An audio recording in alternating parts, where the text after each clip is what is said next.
আসসালামু আলাইকুম। আজকে আপনাদের সাথে এই সিম্পল ডিজাইনটা শেয়ার করব। আমি প্রথমে ডায়মন্ড পেন্সিল দিয়ে কাপড়ে সরাসরি ড্রয়িং করে নিয়েছি। এবার সুতি লাচি সুতা ২ টা করে নিয়ে এখানে ডালফোর দিয়ে দিচ্ছি।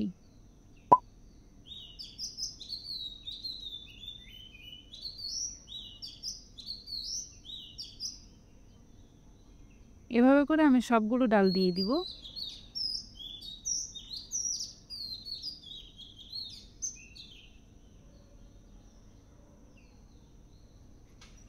আমার ডাল দেয়া কমপ্লিট হয়ে গেছে। এবারে পাতাতে আসি। পাতায় আমি অফ হোয়াইট কালার নিয়ে এভাবে বুলিয়ান স্টিচ দিয়ে নিচ্ছি। আমি সুইয়ের সাথে বুলিয়ান নটটা দিয়েছি প্রায় ২০ থেকে ২৪ বারের মতো এই সুতাটা আমি পেঁচিয়ে নিয়েছি। একটু লম্বা করে বানানোর চেষ্টা করেছি পাতাটা। বুলিয়ান নট একটু ট্রিকি, তবে এটার আউটকাম খুব ভালো আসে। আমার কাছে খুবই ভালো লাগে। তো এমন করে আমি ২ টা দিয়ে দিলাম পাতা। এবার মাঝখানে ডটগুলোর মধ্যে আমি ফ্রেঞ্চ নট দিয়ে দিব। এখানে সুতির লাচ্ছি সুতা ২ টা করে নিয়েছি। এটা জলপাই কালার।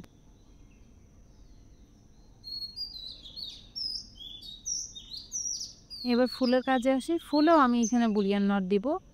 এখানে খেয়াল করবেন আমি যেখান থেকে সুইটা উঠিয়েছি তার একটু দূরে থেকে আবার সুইটা নিয়েছি। এখানেও আমি ২০ থেকে ২৪ বারের মতো সুতা পেঁচিয়ে নিয়েছি সুইয়ের সাথে।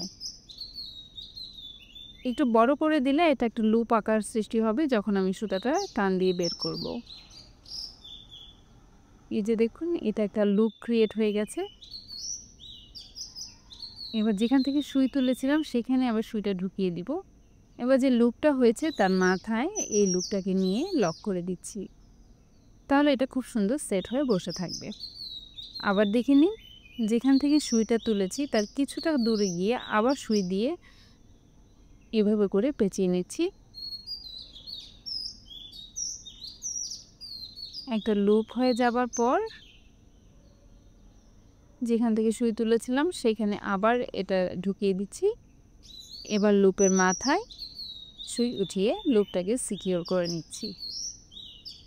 ব্যাস এভাবেই আমরা লুপগুলো সিকিউর করে নিব। এখানে আমি ফুলের ৬টা পাপড়ির জন্য ২ কালার ইউজ করেছি, ৩টা করে। এটা একটা মাল্টি কালার ফুল হবে, দেখতেও ভালো লাগবে। এই যে দেখুন, আমার ফুলগুলো করা শেষ। আর মাঝের ফুলটা আমি কমলা আর লাল রঙে দিয়েছি। এবার মাঝখানের ফাঁকা জায়গাটা একটা বিটস বসিয়ে দিচ্ছি। ব্যাস হয়ে গেল। খুব সুন্দর না?